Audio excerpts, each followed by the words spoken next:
Good morning, Coalition of Concerned Republicans. Mike Levine here.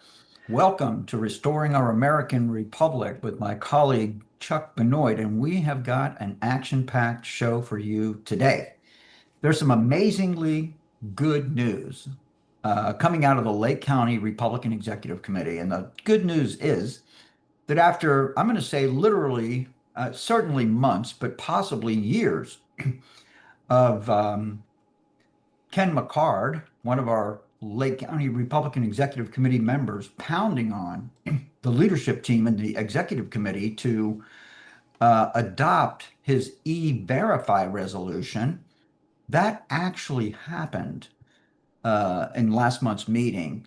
And then there was a conversation among the board members talking about when you pass a resolution, what do you do with it?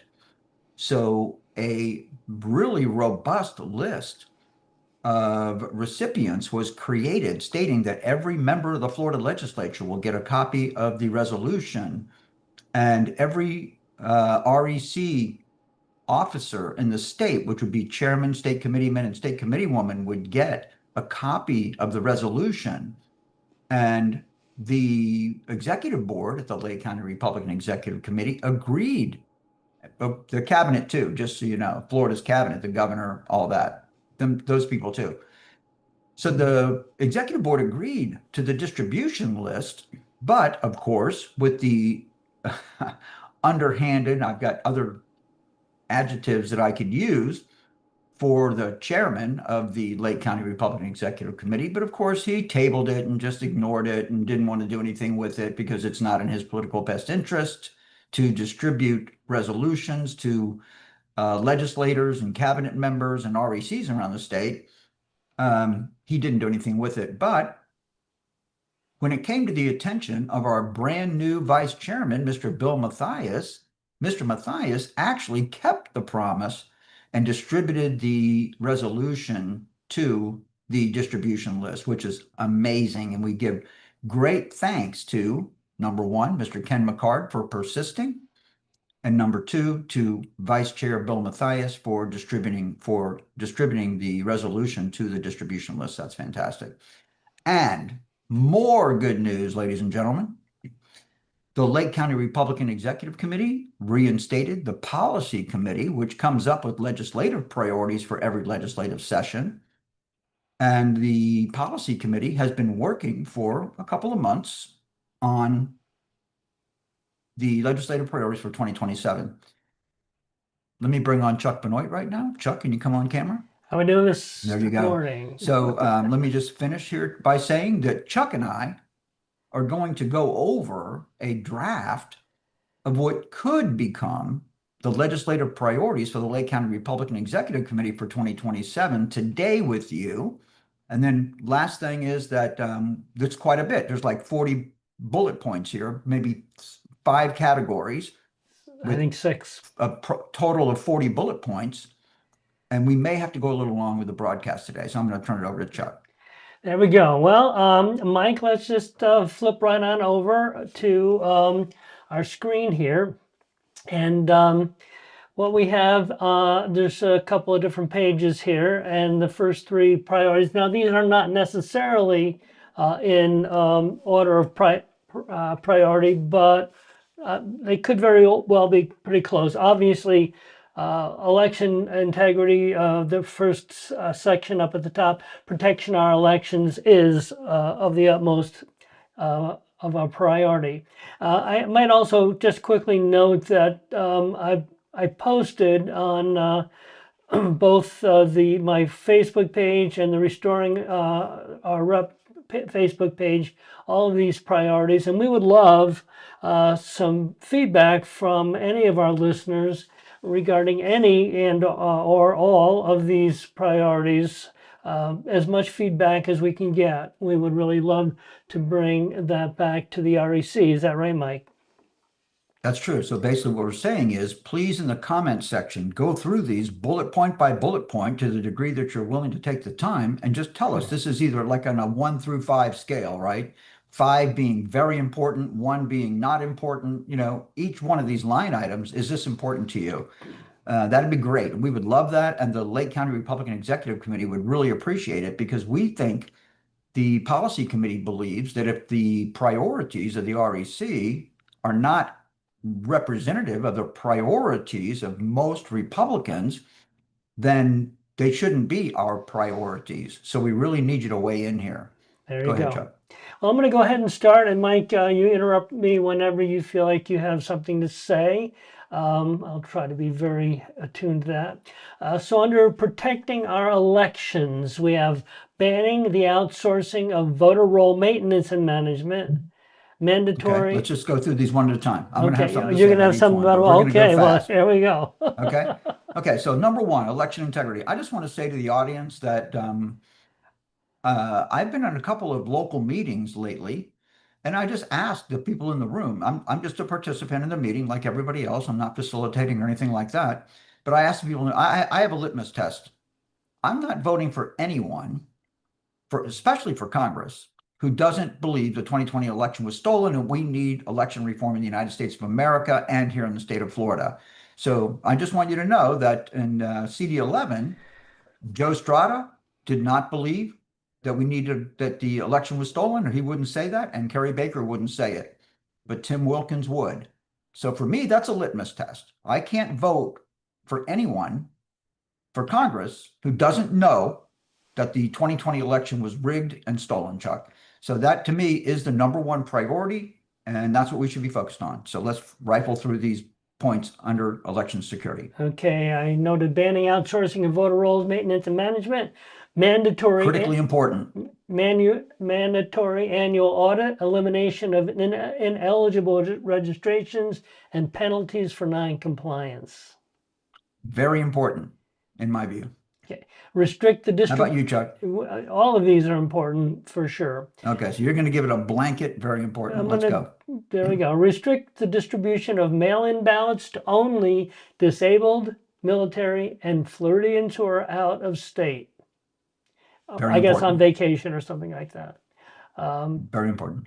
Early voting, 8 days, excluding Sunday and Monday, immediately preceding Election Day. That's a significant reduction, right? Very important. Yeah. Paper ballots with verifying features publicly hand counted in precincts. I say very important. Very And I'm important. just going to add a little caveat to that, Chuck, Yeah. that until these voting machines are certified by military grade criterion that they are not hackable, then which is a standard for them. It is illegal in the state of Florida to use voting machines that have not conformed with military level security standards, then they should not be being used. But that is not the case. The state of Florida has not complied with the law and security tested these machines, Chuck. There you go. Next point, poll watchers, observers, access to chain of custody throughout ballot handling process. Now, I personally, being a poll watcher, watching them set up, watching them tear down, there are issues, and I just feel like that is as well a very, very important point. Chain of custody is critical, Chuck. There you go. Mail-in ballots shall be processed and counted by eligible electors, not machines. Great idea. Randomly select 5% of precincts and recount votes by electors selected by parties. So that's a hand count. If I was a supervisor of elections, Chuck, I would hand count every precinct just for the sake of public trust, Chuck. There you go.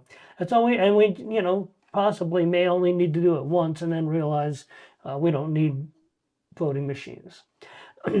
But if we do, voting equipment tested and certified by state auditors other than the vendors or manufacturers. That's what Critically important. you were talking about regarding military. Yep. And then the last point under protecting our elections, advertise and increase enforcement penalties for election fraud. Very important. That should be certainly a felony if it isn't already. Okay, so then we have a few points under increase public safety. All Ban right. the providing of taxpayer-funded services and subsidies to illegal immigrants. That's a big deal right Very there. important. That's a big deal. You don't give them Critically any important, right? reason to want to be here. Yep. Employment verification for all private and public sector employment. That's kind of the e-verify thing that Ken McCard was talking Correct. about, right? Very important. Only people who are qualified to work in the United States can be hired by anyone, government or private sector employers. Critically important. And then finally, expand Florida State Guard. Is that what are we talking about there? This state police or? We're talking about we're talking about an iron dome. Well, the state guard is a very important piece of it, right? But Florida is a peninsula that is exposed to attack from foreign countries. Um, so the state guard is just one piece of it. But Florida is a international security risk because of our geographical location and our proximity to communist countries like Cuba, among others. But keep in mind, you've got missiles that'll go 2,500 miles or more, and we're seeing it in Iran right now. So, state of Florida, we need to have a highly critical protection plan for the state of Florida. And of course, I understand that the military does a lot of that, and we don't know about a lot of it. But I'm saying to you that as a voter and as a citizen of this state with kids and grandkids, I want this state to be locked down with a similar system to the Iron Dome, which that Iran has, which is Donald Trump's Golden Dome program. But we need to start in Florida, Chuck. There we go. Now, just a reminder, we would really, really, really love some feedback on these priorities that have come out of this committee of the Republican Executive Committee here in Florida and Lake County. So this next one is improve Florida education. Teacher training on American exceptionalism as a requisite for certification. The teachers aren't aware of the exceptional aspirations of America and Americans, and they shouldn't be teaching our children. Our public schools have been hijacked, Chuck, Yes, they by have. leftists, and that's true. So, while, you can make a great case for the public school system if it was properly run, but it isn't. So that's what leaves me with my mindset on public schools. And there's a lot more to that story. I'm not sure how important this really is. Ken McCard is a big fan of that. He came out of the education system, and this is one of his bullet points, and he's very concerned about this. And for me, I think that's great. But I think that indoctrinating people one way or the other is not such a great idea. Go ahead, Chuck. Americanism throughout curriculum plus civic engagement and tours of state and local government. So they want hands-on government training or education at least. And what they want to do is this really means that we have field trips and stuff to go down to the tax collector's office and the property appraiser's office and the sheriff's office and to the county commissioners and just show the kids how government actually works. Put them in a courtroom, let them watch a trial, things like that. I'm for that, but again, that would be probably a B or a C on my area of priorities. Okay. Allow display of traditional scriptures in classrooms, for example, the Ten Commandments. The key word is allow. Okay. So yes, I'm good with that. Again, that's pretty important. But again, we do have freedom of religion in this country. So again, I'm not opposed to that, but you're also, if you're going to do it for the Ten Commandments, you're going to wind up doing it for other religions too. So that's another kind of can of worms there. But so I'm in favor of it because it's consistent with my faith. But others may not be, and they won't want to propose their demonic scriptures too. And that's something we'll have to deal with legislatively, Chuck. Moral teaching from historic texts and literature classes added to the curriculum.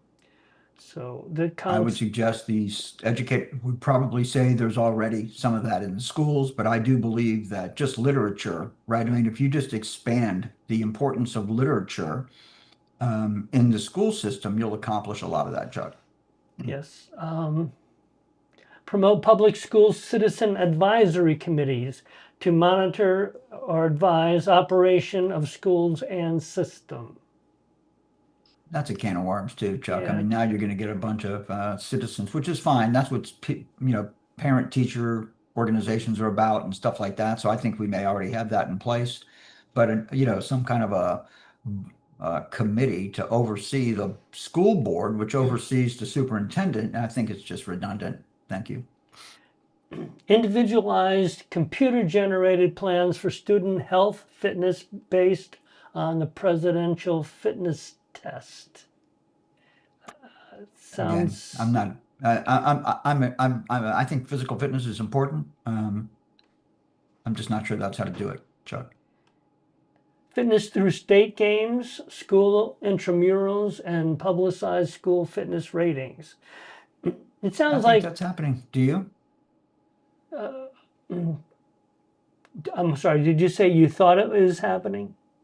We already have Sta- school sports. We already have intramurals. We have Yeah, all that stuff, yeah, I think we do. in my Yeah, opinion. yeah. Um, homeschooling improvement support with transition to self-directed education programs. So That's kind of my that's, yeah, I bailiwick was right going to there, Chuck. say, yeah, As you probably know, yeah. I'm in favor of self-directed education. There's more and more studies coming out, as I was sharing with my friend Shire McGuire a day or two ago, that there's psychologists telling us that the public school system, when we imprison our kids for 8 hours a day in the public school system, it is actually counterproductive, and they would be happier and learn more and learn faster and be more interested and enthusiastic about their curriculum if they were doing self-directed education. And that's my point of view on that one, Chuck. There we go. And then the final on Florida education improvements, effective dis disciplinary policies addressing teachers who introduce pornographic information. Right. So now it's you got to be worried about being accused of a crime when you go teach in a classroom, which I believe there's a lot of abuse. Well, there's some abuse going on there, and that's why I really like self-directed education, Chuck. This way you don't have to worry about it. No more school shootings, no more of the bad, horrible, horrific things that happen in public schools. We just teach our own kids based on curriculum that we choose with our kids for their particular career path. And that's where I'm at on that, Chuck. There we go. Let's move on to ethics in government. Okay. 12-year What's term that? limits. Now, 12 years is more than 8 years, right? Just making It sure is. everybody Yeah. knows the math. I think 10 years is ideal, but that's just not the way Yeah. our office terms are set up. I think 10 years should really be the benchmark there, And you but feel we'd have to eight. realign some of our terms to match the 10 years. Yeah, But right. that's a heavier lift. So let's just extend it by two, right? Yeah. And that's just one way to go. How long the term should be is debatable. Well, just making sure I understand, you're also saying that would be a governor could run for 3 terms, not simply 2. I mean, I'm just wondering where they're Well, going with that's this. all to be worked out in Yeah. the minutia of Yeah. So, the legislation, so, right? so my feeling is that what this is really trying to talk about is, county and city officials who pretty much get elected for life. Um, and Correct. As we're seeing in this election cycle with Leslie Campione have serving 16 years and running for another term, Sean Parks serving 16 years and running for another term. So we're seeing that once these people get into office, they really don't like going back to work or anything like that. So, that I would agree with that. But again, this makes it very easy. If you just take 12 and change it to 8, you're good. there you go. All Florida elected officials submit financial disclosure requirements every 6 months. Again, I think that's overkill myself. I debated this in committee many, many times over the years, and I'm not in favor of that. I would say annually would be the most often that I would support. Implement nations in action. That's a group we've talked about before. They're good governance guarantee for audits, affidavits, and transparency. Right. And I think that's critical. I mean, our government, obviously, based on where we are today, we will say that the government will not possibly get off track and self-absorbed and abusive. They definitely will always be that way until we audit them on a regular basis with people who are serious about fiscal responsibility, Chuck. So yes, the Nations in Action organization, which I hesitate to include the name of another organization in our legislative priorities, but that is the best way to explain it concisely because the Nations in Action organization has built that out and have published what that would look like. So let's just adopt what they've done. That's my point of view, Chuck. There you go. Restrict taxpayer funded lobbying to core governmental responsibilities such as public safety. Yeah, and again, that's something that our previous chairman, Anthony Sabatini, was big on about eliminating uh, government agencies from hiring lobbyists, which I totally agree with. So I don't even like the idea.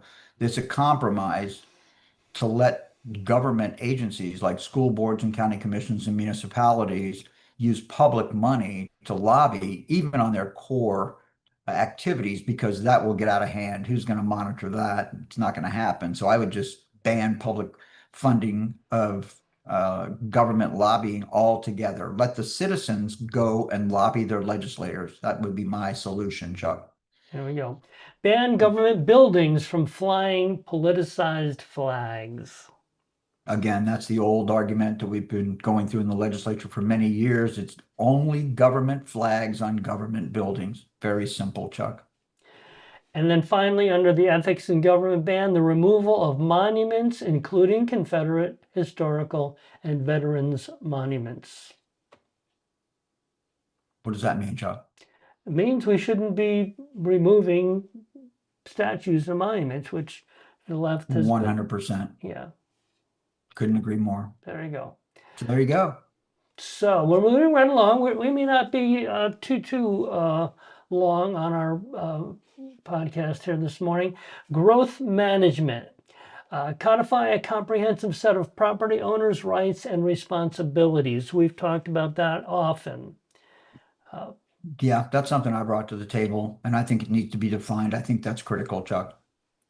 Okay, and require comprehensive plan updates for local government every 5 years. Again, something. Yeah, the committee expanded it. I wasn't at the committee meeting when they expanded that. As I was going through this last night, I noticed that they changed it to 5 years, and I'm against that. I think we should be updating our maps on a regular basis and submitting to the state every 2 years.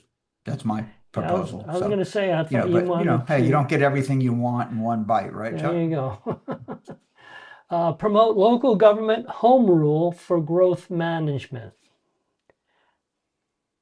I would agree with that, but I also agree that the state of Florida should reinstate the community affairs, what was it called? The community affairs department that would be the liaison between the state and local government, because the state does have growth management concerns that are valid, and the cities and counties there should be a mechanism to bring cities and counties to the table with the state, or if you want to look at it the other way, the state should be required to engage with local government on growth management and the reinstatement of the Community Affairs Department, which was under, let's see, Governor Graham actually in 1985 put together the Growth Management Act, which our County Commissioner Leslie Campione made very public a few months ago. So I'm agreement with Commissioner Campione on that we should reinstate the 1985 Growth Management Act. And then because it has been deconstructed from legislative session to legislative session to the point that our growth management policies are dysfunctional, Chuck. Development cannot be approved without supporting infrastructure in place. In theory, I agree with that. So I would say at least there has to be an acceptable plan that the infrastructure would be there before vertical construction happens, Chuck. That needs to be worked out on some wordsmithing. There you go. Anti-sprawl environmental protection by prioritizing infill and protecting sensitive areas. I wasn't Yeah, there. I don't know that's an what interesting one. infill means. I could do a symposium on that. But the fact of the matter is it costs money to tear buildings down too. So that's the reason that development happens. They push us farther and farther away from city centers is because it's just cheaper to start from scratch. Buy some cheap land outside of the city limits and in the county, let's just say. And then put up whatever you want to put up. And then the next thing you know, everybody migrates to the suburbs and the cities, municipal incorporated areas decline because everything in the cities is old and dysfunctional. So I like infill projects, Chuck. There you go. Raise allowable threshold on impact fees for new developments. So whoever brought that plank to the table is in favor of raising impact fees. And hey, if the cost of bringing services to new developments is higher and impact fees don't cover it, then maybe that's a good idea, Chuck. There you go. Further restrict development activities in identified conservation areas. Yeah, that's a conservation management thing, more so than a growth management thing. That's so there's a couple of ways you can attack that problem, and that would need to be worked out in more detail, Chuck. Okay. Data centers provide their own power, maximum regulations on water use, noise, and placement. Yeah, data centers are a big topic today, as we know. We've done quite a bit of work on data centers. So again, I'm a big fan of those nuclear fusion reactors on the power side, and they should have to provide their own power sources. That's it. And if they want to sell power, residual power that they create on site back to the grid, I'm okay with that. But then the water situation is still a problem, and the noise situation is still a problem. So we still have quite a bit of work to do on these data centers, Chuck. And then the final bullet point on growth management is to continue the continued support of Everglades restoration. Yeah, I mean, I've gotten to the point in my life right now, Chuck, where water quality and air and water quality is uh, high on my list of priorities. And of course, the Everglades is a critical biological uh, factor in the quality of life in Florida. So everything we can do to make sure that I want to use the word restore, I guess, to restore the Everglades to its pristine condition. Over time, we need to do it, Chuck. There you go. And our final section, sustainability economic improvements. Bullet point one, promote capitalism, growth, and self-reliance over social stagnation and handouts. Capitalism versus socialism slash communism, I guess. I would just challenge whoever brought that plank to the table to say, how do you actually do that? And I have some ideas about it, but I don't think we'll go into it today, Chuck. Okay. Prohibit the state from subsidizing housing purchases. That sounds familiar. Yeah, yeah, that's probably mine. And I agree with that 100%. I think the state should stay out of private sector business, including housing, Chuck. Ban government guaranteed housing loans and require a down payment. Yeah, government guaranteed loans are just an opportunity for special interests to um, mischaracterize what they're doing. So I'm not in favor of government guaranteed loans, Chuck. Okay. Make groceries affordable by designating 25% of all acreage in every county, regardless of municipalities, community farm property. Yeah, it's so interesting. We recently had the Board of County Commissioners put out some kind of a communication on what they call agri-hoods, which means that these neighborhoods are surrounded by community farms. And that's exactly what we're talking about right here. And I'm a huge supporter of that. Oh, good. Make electricity affordable by restricting production of Florida's commercial energy producers' output by wind and solar technology to 10% of Florida's electricity requirements. I'm a big Right. favor of that. I think wind and solar need to be shut down.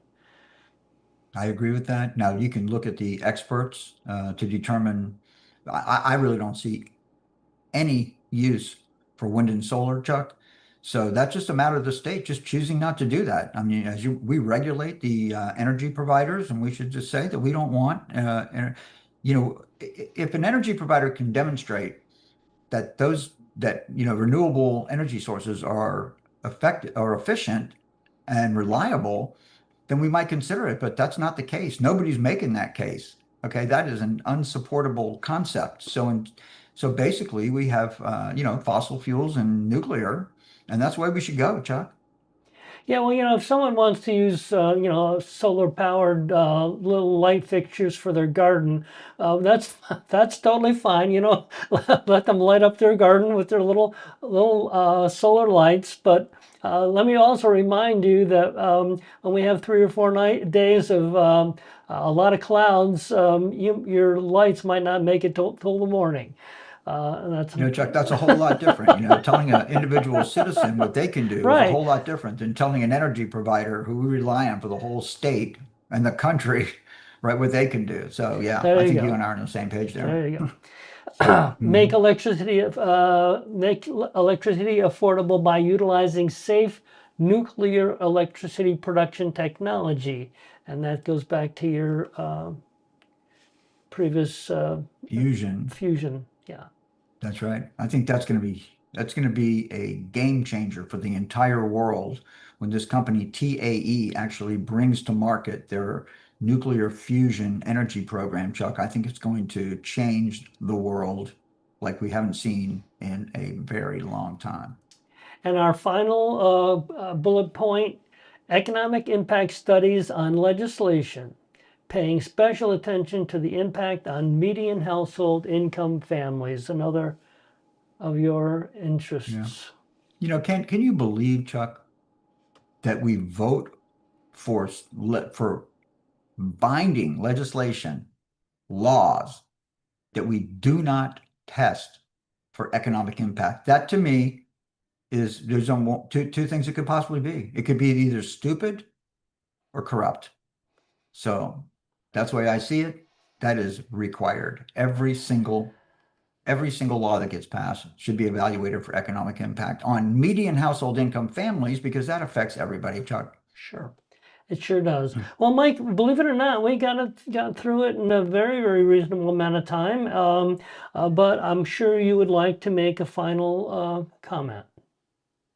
Chuck, I think my comment on this would be that it goes back to the whole idea about whether Republican executive committees should be allowed to offer legislative priorities to our legislative delegations. And, if you say no, that or not just Republican executive committees, but any local chapter of a statewide or national political party that doesn't want to hear from their constituents doesn't represent the people. And I could go into a long this because you know what as I just had a conversation with my friend Robin Lum a day or two ago, the political parties were not set up to serve the people. The political parties were set up to create a platform and then recruit the population into the party. So this thing's been broken from its fundamental concept. And now we have a two-party system, basically. We have other political parties, obviously, but no one that could win an election. So basically, we have find ourselves in a situation where it's either this or that. And because the rulers know that we only have two choices, the two parties get together and they make deals about what's good for them. And it completely leaves the median household income family populist politics out of it. And that does not serve this country in any respect, including the economy. When you empower the middle class, you will get a more robust economy. That's just my point of view. And so, again, other people can have other points of view. I'm happy to debate that. So that's where we're at, Chuck. And I think it's really important. that legislators are very interested in hearing from the most active citizens in their districts, and a very good way to let legislators know what their constituents think is to encourage resolutions and legislative priorities to come out of the Republican executive committees, Chuck. And I say Republican again, let me retract Republican and say the executive committees from all political parties around the state. There Chuck, you go. Well, there you go. our REC is definitely asking our listeners to weigh in, so please do so. And I thank you, Mike Levine, and thank you all for tuning in to our twice weekly live stream. Please follow us on Facebook and X at Restore Our Rep 76. Check us out on YouTube at Restoring Our American Republic ROAR. Please like and share the program. And then remember, if you are unwilling to govern yourself, you will be governed by tyrants. Until next time, God bless you. God bless President Donald J. Trump, and God bless America.